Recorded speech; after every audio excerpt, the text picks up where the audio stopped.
Hello YouTube! Today we're going to talk about conspiracy theories.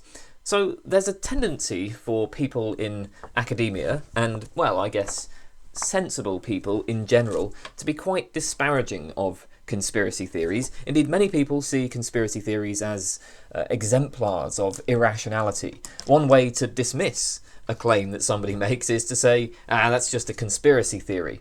Interestingly though, many people in the philosophical literature have been rather more forgiving of conspiracy theories, and I'm inclined to agree with them. This video will present a limited defence of conspiracy theorising, drawing on the recent philosophical work that has been done on that topic. So, what exactly is a conspiracy theory? Well, in the broadest sense of the term, a conspiracy theory postulates an explanation of some historical event which cites a conspiracy as a salient cause. So the event was caused by multiple people plotting in secret who aimed to bring about the event and who aimed to keep their intentions and actions a secret. They aimed to deceive. We might also add, more narrowly, that conspiracy theories are opposed to the official accounts of events. They usually include the claim that the architects of the event were involved in promulgating the official story as part of their deception. So it's not just a mistake that has led to a false story being promulgated. Now, notice that in the kind of broadest sense, if we're saying a conspiracy theory is just an explanation of a historical event which cites a conspiracy as a salient cause, in that sense, many official theories are conspiracy theories. The official story of 9/11 postulates a conspiracy because the terrorists conspired. But that's not standardly treated as a conspiracy theory, of course, because that's the official story. Broadly speaking, there are two epistemic attitudes that we might have towards conspiracy theories, known as generalism and particularism. According to generalism, conspiracy theories can be assessed as a whole class. The generalist claims that conspiracy theories are prima facie false, or maybe conspiracy theories can be prima facie dismissed. There's something epistemically suspect about conspiracy theorising. And I mean, this kind of view can come in different forms. So I guess a strong generalism would say that it's reasonable to just reject conspiracy theories as a class. So the epistemic problems of conspiracy theories are such that like the fact that something is a conspiracy theory is enough to justify presuming its falsehood. Weak generalism would say that the fact that something is a conspiracy theory should lower its credibility. So the fact that a theory involves postulating a conspiracy as an explanation, that should lower its credibility. Maybe we're not justified in presuming the falsehood of conspiracy theories, but we don't really need to take them seriously if there are alternative explanations available. Conspiracy theories are improbable compared to non-conspiratorial explanations. So if we're trying to explain some event and we're given a choice between a conspiracy hypothesis and a non-conspiracy hypothesis, the non-conspiracy hypothesis is more likely overall. Okay, so that's generalism. As I say, there are different ways of being a generalist, but hopefully you can see the point there. Opposed to generalism is particularism, which holds that each conspiracy theory must be assessed on its own merits. Conspiracy theories are not prima facie false, not prima facie more improbable than alternative explanations, and there is nothing epistemically suspect about conspiracy theorising. So the mere fact that a theory is a conspiracy theory, that does nothing to lower its credibility. For the particularist, a conspiracy theory is just one among many different types of explanations. It's a theory that explains by citing a conspiracy, and there's nothing exotic or irresponsible or suspect about that. Now, nobody doubts, of course, that there are plenty of crazy conspiracy theories and plenty of conspiracy theorists who exhibit fairly serious epistemic vices. But the particularist will say it's misleading to judge conspiracy theories in general by, say, David Icke claiming that shape-shifting aliens control the world, or Alex Jones claiming that FEMA is setting up death camps in preparation for a socialist revolution, and pumping chemicals in the water that turn the frickin' frogs gay. That kind of stuff is silly. But there are plenty of conspiracy theories that are more plausible, as we will see. Now, there are different types of conspiracy theories. First, there are global or local versus local conspiracy theories. A global conspiracy theory postulates a conspiracy to explain a whole host of events all over the world, like across a large span of time. For instance, the conspiracy that the Illuminati run the world. Local conspiracy theories are designed to account for more specific events, such as the 9/11 conspiracy theories or the conspiracy theories around the JFK assassination. Second, there are scientific versus non-scientific conspiracy theories. Scientific conspiracy theories relate to the sciences, and they contradict well-established science, and they propose that certain groups of scientists are conspiring to deceive the public. So, the flat earth is like this, the anti-vaccination movement, moon landing hoax, I guess, would be like this. Other conspiracy theories are unrelated to science or only tangentially related to science. The most important class of these are political conspiracy theories. Again, the 9/11 attacks and the JFK assassination are political conspiracy theories. The claim that Andy Kaufman faked his own death is a non-scientific, non-political conspiracy theory. Obviously, these distinctions aren't precise. Scientific expertise may bear on political conspiracies, so whether or not the Twin Towers were destroyed by controlled demolition can be evaluated by structural engineers, or at least some of the evidence for that can. But for political conspiracy theories, there will almost always be versions of the conspiracy theory that do not conflict with science. So in the case of 9/11, you might hold, okay, fine, there's no controlled demolition, but the US government knew of and covertly encouraged the terrorists, say. This video will focus specifically on local, non-scientific conspiracy theories. I may do other videos later on global conspiracies and scientific conspiracies, but here we're going to specifically make the case for particularism about local, non-scientific conspiracy theories.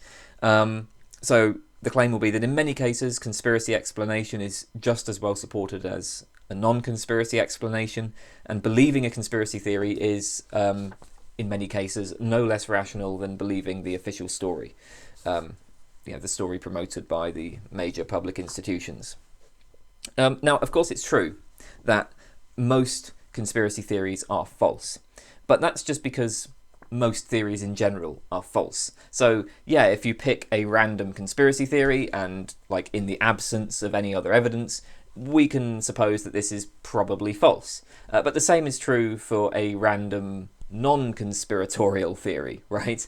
The same is the case in science. When a scientific hypothesis is suggested, even if there is actually some prima facie evidence for it, we can be pretty sure that it will turn out to be false, that it will be rejected relatively quickly. Most scientific hypotheses are wrong.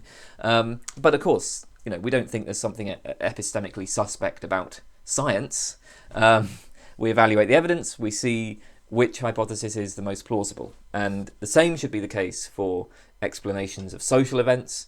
Most of these explanations will be wrong, so most of the conspiracy explanations will be wrong, but conspiracy theories have to simply be evaluated on their own merits, by the same sort of standards we evaluate other theories. That is what the particularist says. Now, the basic case for particularism is really very straightforward. Conspiracies do in fact occur, with fairly high frequency, even in relatively open liberal democracies. And there's just no serious doubt about this at all, right? Like, if anybody that has even the most basic knowledge of history will find that, yeah, conspiracies happen.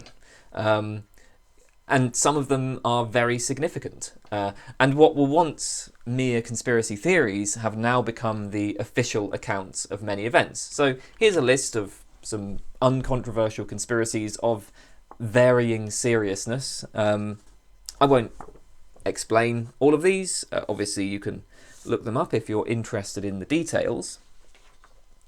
But it is beyond question that sometimes there are significant conspiracies.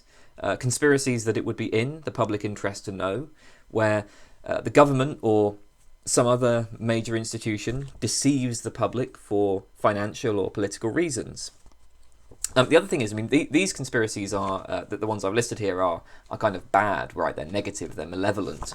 But, you know, not all conspiracies are bad, right? Like, you could also expand this list quite far by including good conspiracies. A bomb exploded on the 20th of July 1944 at Wolf's Lair conference room near Rastenburg.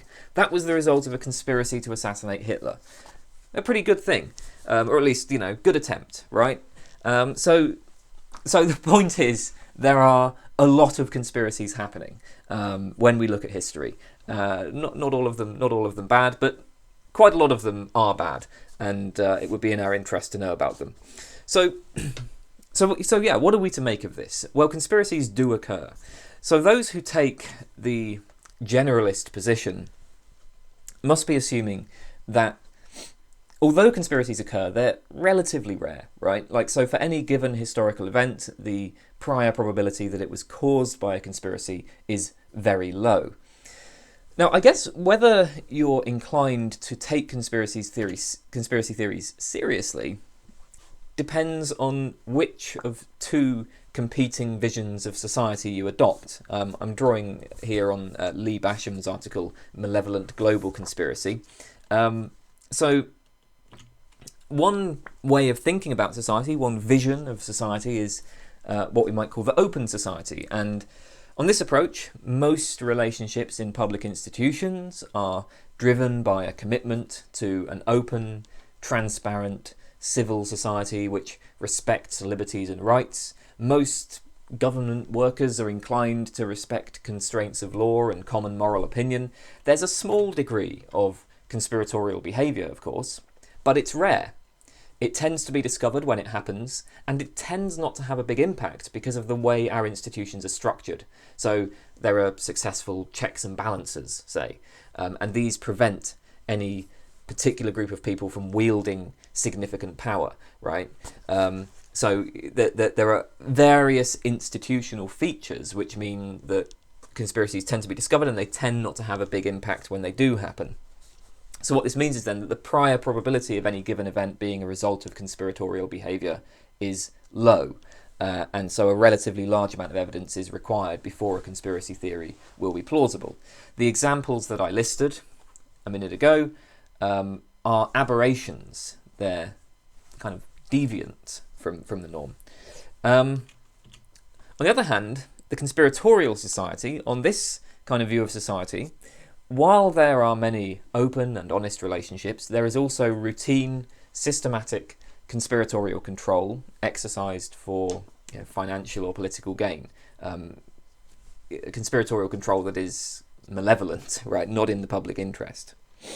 It occurs frequently in all layers of government and other institutions, and the members of these institutions tend to act without constraints. They often act outside of the law, and they keep many of their dealings secret.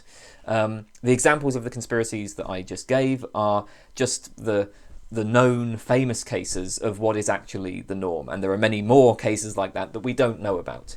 On this kind of view, the prior probability of an event being a result of conspiratorial behaviour is high, so we should take conspiracy theories seriously. So, for example, let's say we, encounter something troubling, let's say. In 2016, the CIA Inspector General's office deleted their only copy of a 6,700-page report on the use of enhanced interrogation techniques. They claimed that was a clerical error. Well, how likely is that? It depends on the prior probability of conspiratorial behaviour in the CIA. Would the CIA selectively remove evidence that would show them in a bad light? I mean, your attitude to that particular case, whether you're inclined to think that there's something conspiratorial going on here, will depend on whether you see society, or at least parts of society, as open or conspiratorial. Now notice that in both cases, society is going to be observably similar. After all, it's in the nature of a successful conspiracy that the conspiracy is hidden. So a society may seem like an open society, but actually be conspiratorial. I will say, though, that there are some positive reasons to suppose that our society is conspiratorial. So consider this. We know that there is much evidence that people are largely self-interested. People, regularly act for themselves, and they regularly engage in conspiratorial behaviour on a kind of low-level scale in their personal lives, even when the costs of discovery might be quite high. So think of marital infidelity or business betrayals or spreading false rumours, or actually, just fun lies like conspiring to convince children that Santa Claus exists. So individuals are frequently spreading disinformation, fabricated or manipulated information, and they're often successful in achieving their deceptive goals. We also see this at a kind of mid-level scale. We know that this goes on in institutions. Undercover police investigations to ensnare criminals or to infiltrate the dangerous groups. Corporate espionage is worth billions of dollars these days. There have been plenty of political coups, and that is impossible to pull off without conspiring.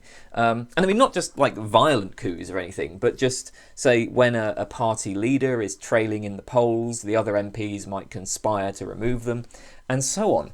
There's conspiracy. Like, we know that this kind of conspiratorial behaviour is going on. Why would it be any different among powerful institutions?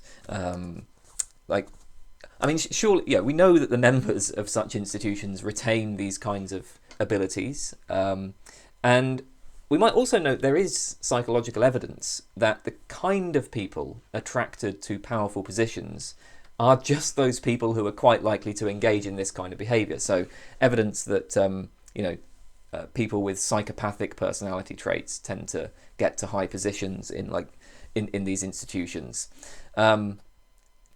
I guess the general point is just there are many people in significant positions in public institutions who have the motive and who have what they take to be the ability and opportunity to engage in conspiratorial behaviour. So it's something that we shouldn't be surprised to see. Okay then, so anyway, that's the kind of basic case for particularism, right? Like we know that conspiracies have happened with respect to major events in the past, and there's also some reason to expect that it's still going on a lot today. So let's go through some of the arguments against particularism, of which there are many. First, there is an ethical argument. The claim is that conspiracy theories are potentially dangerous. For example, for religious minorities.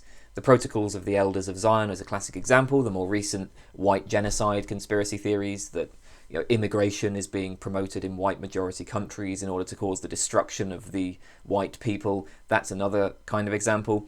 Conspiracy theories often cite malevolent activity on part of the conspirators. It usually involves a relatively small group of people enriching themselves at the cost of the rest of society. Belief in these theories will naturally engender anger and threaten public order and weaken societal bonds, maybe even promote racism and religious hatred and so on. Conspiracy theories can be dangerous in other ways, because many conspiracy theories involve poor reasoning. We'll cover this point in more detail in the next objection, but a standard criticism of conspiracy theorizing is that it's based on cognitive biases like paranoid thinking. Obviously, it would be problematic, potentially dangerous for people to use poor belief-forming processes. So there are a couple of responses to this argument. In the first place, the fact that a belief might have dangerous consequences really has very little bearing on whether or not it's true. We can find plenty of examples historically of theories being criticised on the ground that they were dangerous, that they threatened social order or whatever, but that later turned out to be true.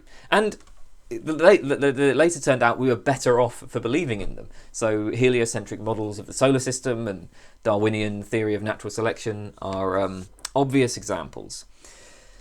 In any case, there are also ethical problems for generalism. Given the fact that conspiracies have occurred and might still be occurring, we should prefer a society in which investigative journalists, public prosecutors, and other such people take them seriously and investigate them. There is often a great public good in exposing a conspiracy. Democracy requires free voting, which requires informed consent. That is, the people in democracy need accurate information about their choices. So take the Gulf of Tonkin incident, which played an important role in legitimising the Vietnam War. It's now known that the US government simply lied about that. Dozens, perhaps hundreds of public officials constructed a false narrative and suppressed doubts about it. The truth only came out like 30 years later.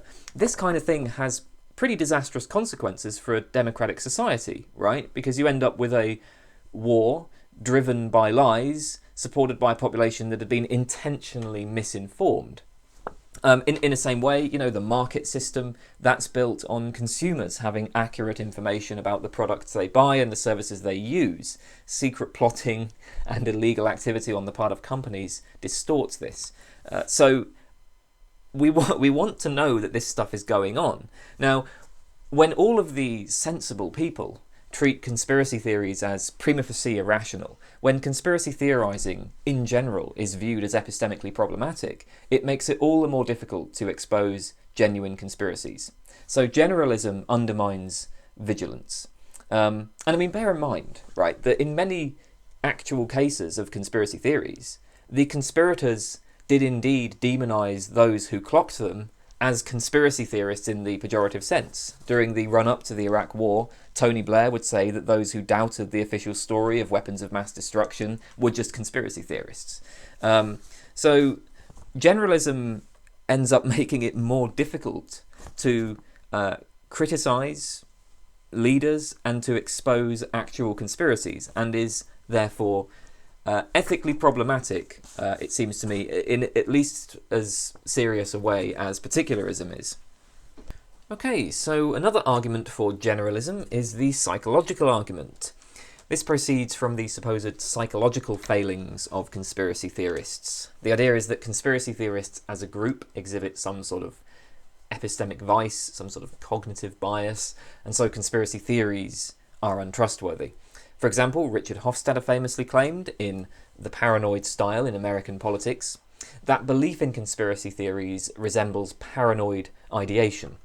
Here's one of the DSM summaries of paranoia, and I quote, "The essential feature of paranoid personality disorder is a pattern of pervasive distrust and suspiciousness of others such that their motives are interpreted as malevolent." Conspiracy theorists see conspiracies as the primary force in history. Historical developments are driven by vast, shadowy organisations that secretly control our institutions. That there are hidden, malevolent forces controlling our lives, which may be attempting to destroy our liberties and rights. There's always some secretive, ulterior motive, even to apparently innocuous activities. So, a good example would be like the anti-vaccination conspiracy. They think that like vaccinations presented as a public health triumph are actually a threat to public health, or a means to control us, or whatever. There's clearly something paranoid about this way of viewing the world, right? So on this approach, we are justified in being suspicious of conspiracy theories because of how similar they are to paranoid ideation, which we recognise as irrational. This is an argument by analogy. Paranoid ideation is irrational, conspiracy theorizing is relevantly similar to paranoid ideation, so we should be suspicious of conspiracy theories. Just as people who are paranoid believe that they are being persecuted when they're not, conspiracy theorists are disposed to see all kinds of forces acting against them.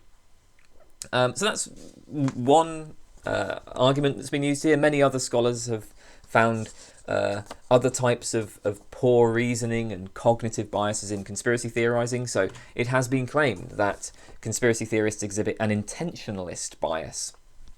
This is an unreasonable disposition to ascribe events to the actions and intentions of human agents. Or they exhibit an unreasonable assumption that large-scale effects require important causes. So the thought is the cause must be similar in magnitude or similar in significance to the effect. But no, that doesn't have to be the case. You can have a major event can have just a whole bunch of almost what seem to be irrelevant causes, right? Like major events can happen just kind of randomly. All conspiracy theorists exhibit illusory pattern recognition, which is the tendency to perceive patterns where none exist, to see historical events as forming part of a larger narrative rather than just being random. All conspiracy theorists exhibit confirmation bias. So the conspiracy theorist formulates a conspiracy hypothesis and then focuses on the evidence that supports that hypothesis while selectively ignoring evidence against it. Or conspiracy theorists tend to exist in echo chambers rather than subjecting their beliefs to open debate. If you look at people online in the flat earth communities, they tend to simply fail to engage with contemporary science, right? They'll communicate only with other people within their sphere. Or within their, plane, I guess. Anyway, in this sense, despite presenting themselves as contrarian, as fearlessly seeking the truth, no matter how uncomfortable, conspiracy theorists actually exhibit close-mindedness. Okay, so there's a whole bunch of cognitive biases and epistemic failings that have been attributed to conspiracy theorists. Now, the obvious problem with any argument along these lines is that it simply doesn't address the reasons for accepting or rejecting conspiracy theories. So we might compare. It's possible that the vast majority of religious people hold a belief in God on a completely irrational basis. In fact, it's, I think, very likely that that's the case, right? Like the vast majority of people who believe in God do not do so on the basis of any kind of argument or evidence. This doesn't in itself rule out that there might be religious people who do at least think that they have good arguments and good evidence, right? Like there are definitely religious people who will engage very seriously with the philosophical case for religion. Or just consider that the vast majority of people hold political positions and support political parties on an irrational basis. Again, that doesn't rule out that there are people who are informed, careful thinkers who consider the evidence about policies and who, will think carefully about, what their values are and how those values are best manifested in terms of the policies and so on before they vote. I think, look, most of the psychological defects that are attributed to conspiracy theorists will be found in many other groups as well. The real problem here isn't conspiracy theories, right? It's poor evaluation of evidence, poor reasoning of some conspiracy theorists. That's not much of an argument for generalism, it seems to me, because poor reasoning is just a feature of humans in general. Confirmation bias occurs everywhere. One way to really make this point is the particularist can also point out that the rejection of conspiracy theories is itself often based on poor reasoning. Juha Riker and Lee Basham have suggested that some people exhibit what they call conspiracy theory phobia. This involves dismissing conspiracy theories without properly evaluating them. Treating them with mockery, contempt, hostility. Conspiracy theory phobia is an excessive unwillingness to take a conspiracy theory seriously just because it's a conspiracy theory. And that's also a kind of epistemic vice. So there are various aspects, the various elements of poor reasoning that Riker and Basham see in conspiracy theory phobia. So first, there is what they call fly in the ointment reasoning.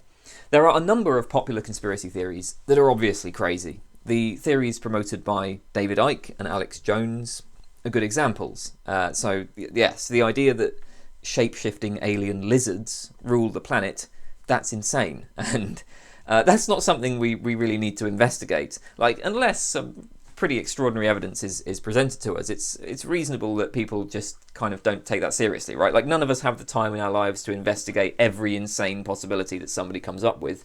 We can make an evaluation of plausibility on the basis of our background beliefs, and we can see that David Icke is just ridiculous. But then what happens is some people come to associate conspiracy theory in general with the rantings of madmen rather than with, say, the confirmed cases of conspiracies that I listed earlier. So these people end up rejecting all conspiracy theories, even the ones that are better supported by the evidence, even the ones that are more plausible. And of course, this is not rational, right? We shouldn't judge a whole class of theories by their worst representatives. Second, conspiracy theories involve claims that may make us uncomfortable. We may prefer them to be false. We don't want to believe that the government is deceiving us, or at least some people don't want to believe this, right? Actually, I suppose for some people it might be quite entertaining, quite fun to believe this. But look, some people aren't going to want to believe this. This is especially the case for people who hold very positive visions of liberal democracy. People who think that, like, modern government is transparent and respects individual rights and is constrained by rule of law, and companies are well regulated by the state. People who have sort of visions of, like, social progress and liberal democracy being the kind of peak of social progress. Maybe it's people like Steven Pinker, right? I mean, they're not going to be too keen on the idea that there's, like, conspiracies going on all over the place. And note also that if your favoured political party is currently in power, there will be especially strong pressure against seeing conspiracy in the government. So some people will just reject conspiracy theorising on the basis of what is basically wishful thinking. Again, that's not rational. Third, conspiracy theory, the rejection of conspiracy theories may itself often involve confirmation bias.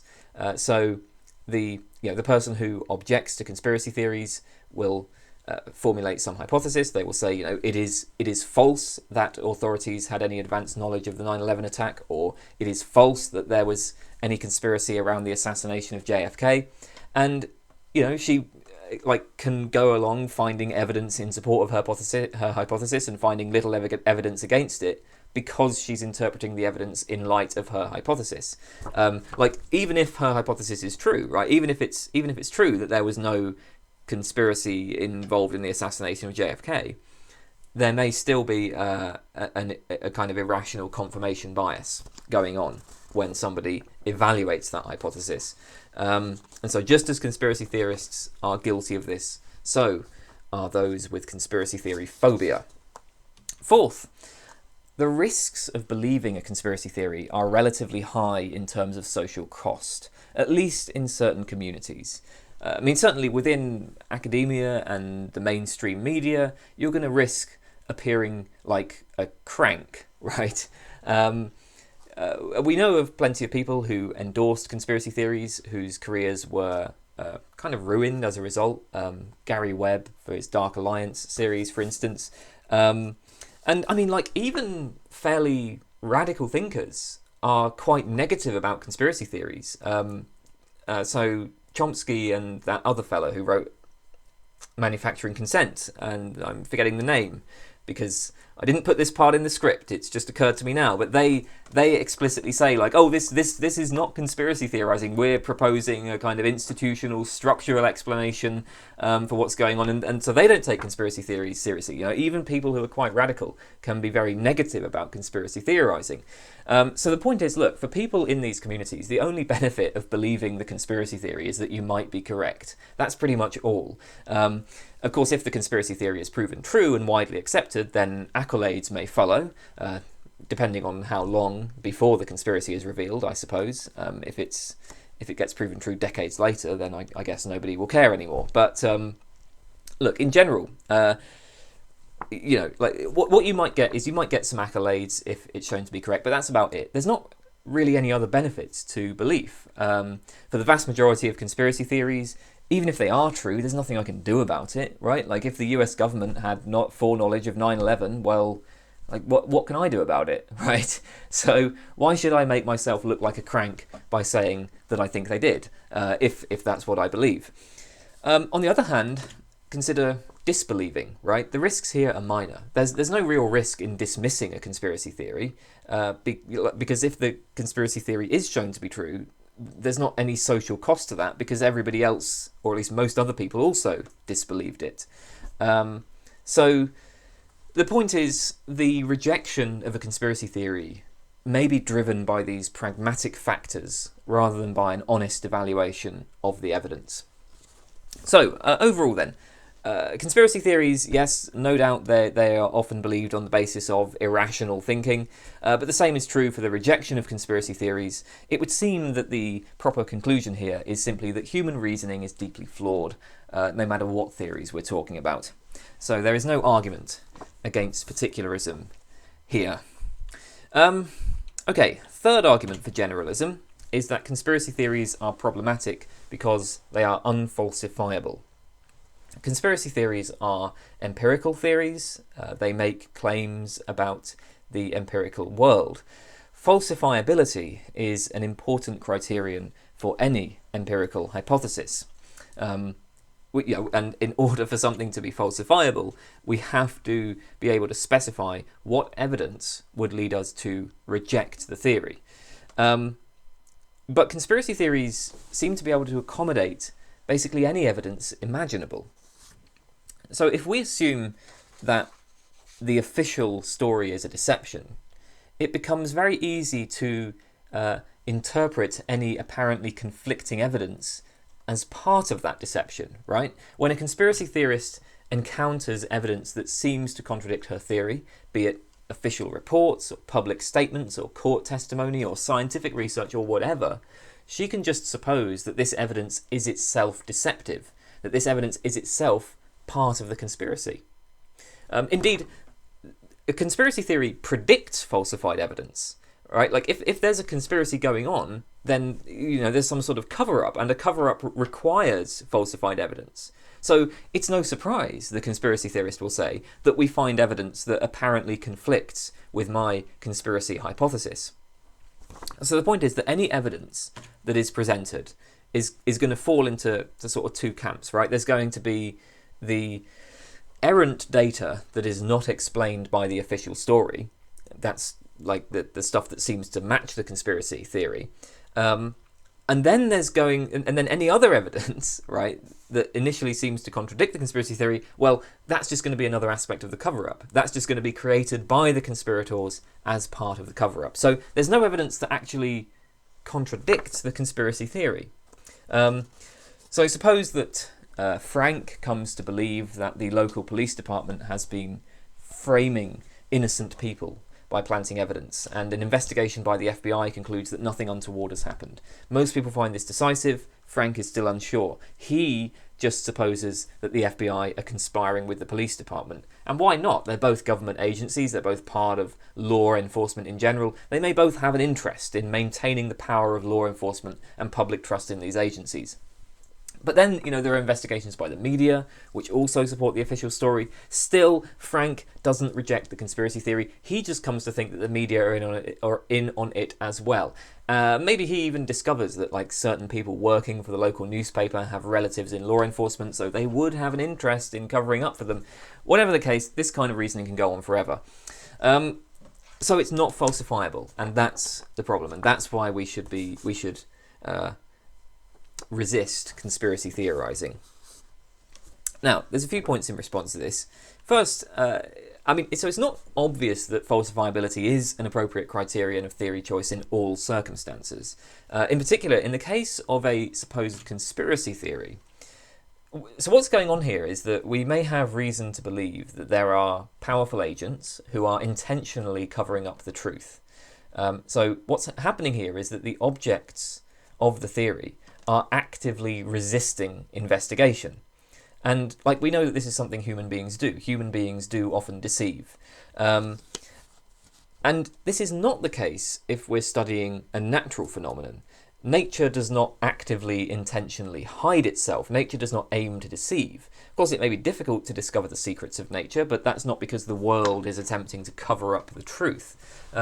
So it's not clear that we can apply the criterion of falsifiability in the same way in both cases, because in the first case we may have some reason to think that there is intentional deception going on, and that there is like evidence being falsified, being faked, and so on.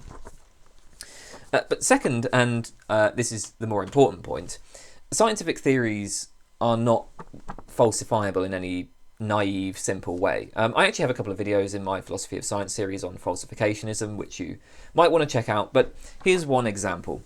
In the 1800s, scientists found that the orbits of Mercury and Uranus deviated from the predictions of Newtonian mechanics. But they did not conclude that Newtonian mechanics was false. Instead, they just proposed ad hoc hypotheses. What they said was, well, there must be some other currently undetected planets that are having a gravitational influence on the orbits. In the case of Uranus, this ad hoc hypothesis was confirmed with the discovery of Neptune. In the case of Mercury, the deviations turned out to be due to relativistic effects. Anyway, the key point is, any theory can be saved from falsification by altering one's auxiliary hypotheses, by altering the kind of background beliefs. And this is what scientists frequently do. They will frequently encounter evidence which, initially maybe seems to disconfirm their theory, right? But then they just propose some ad hoc hypothesis to accommodate it. So theory choice isn't as simple as just doing a single experiment and seeing what the outcome is. You never reject a theory just because there is some contrary evidence. Instead, you make a holistic judgment of the theory's overall plausibility. How does it fit with the overall evidence? How simple is the theory?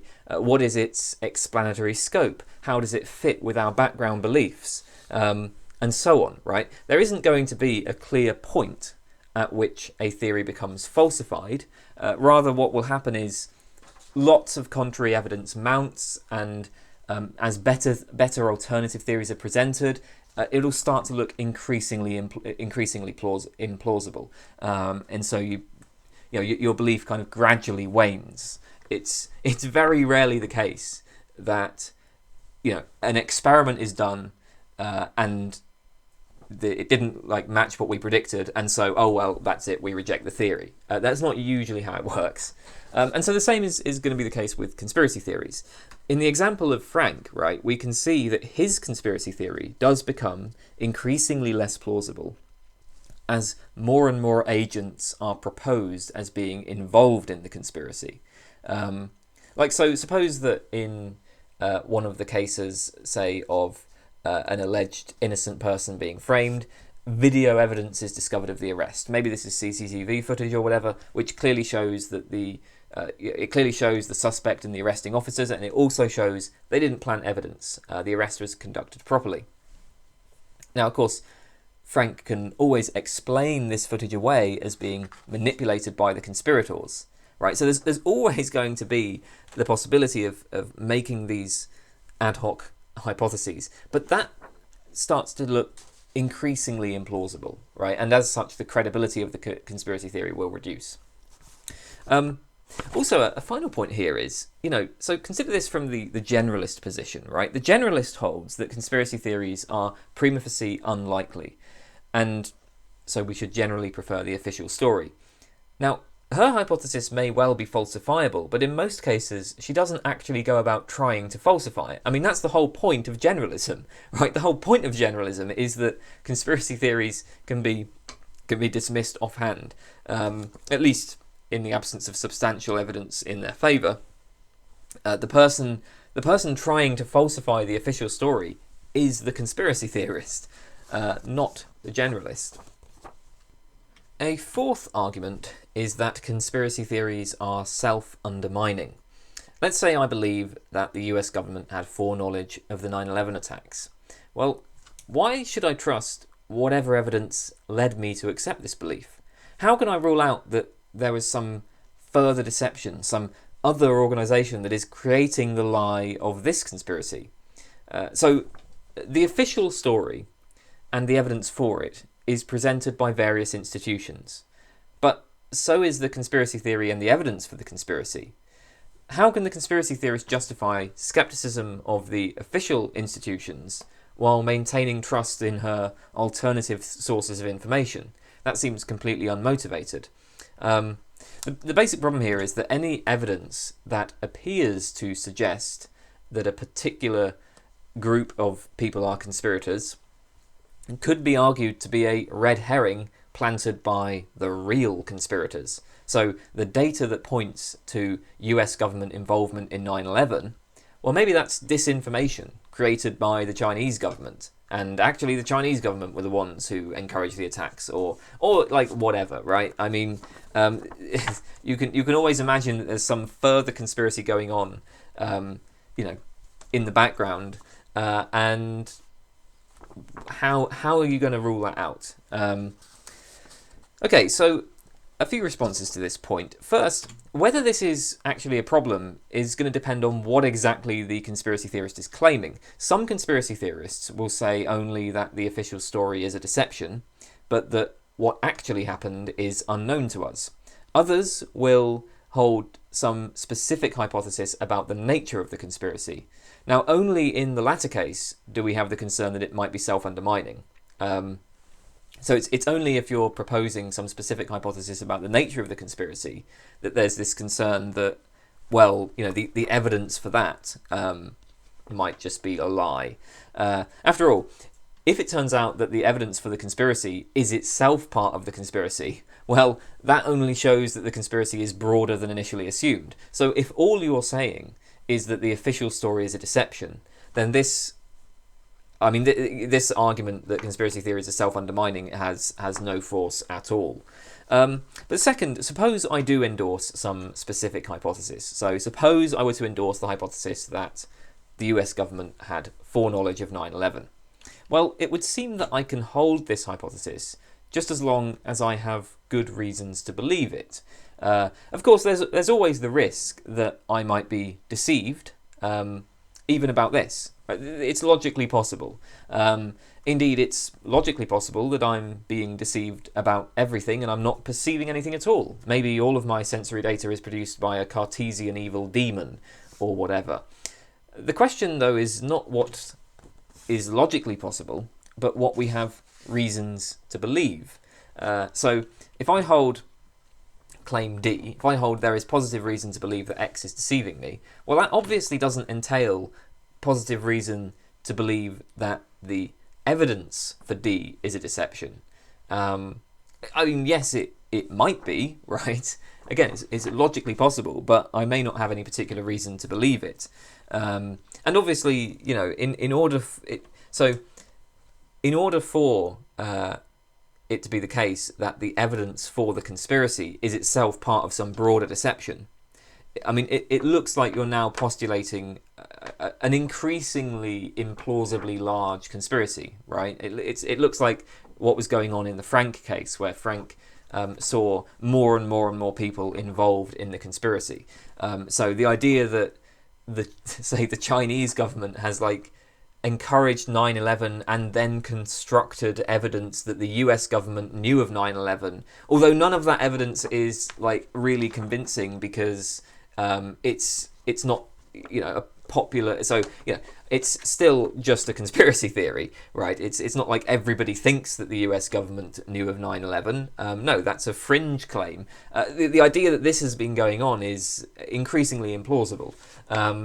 So it looks like we can just frame this in terms of, okay, what do we have reasons to believe? And it might be the case that I have reason to believe that somebody is deceiving me. That wouldn't entail a positive reason to believe that the evidence for that is itself a deception. A final problem for this self-undermining objection is that deception is often a feature of the official stories as well. So the official explanations of events often cite conspiracies as salient causes. The official explanation for 9/11 cites a conspiracy by Al-Qaeda. The official explanation these days for the Gulf of Tonkin incident cites a conspiracy by the US government. So official explanations are often no different in kind from conspiracy theories.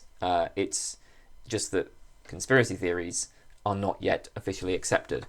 But if this self-undermining problem was genuinely a problem for conspiracy theories, it looks like it would also be a problem for the official stories, or at least many official stories. Okay, so that's all I'm going to talk about today. There is more to say about this, and we will look at some further arguments against particularism in the next video. But I think that's enough for today.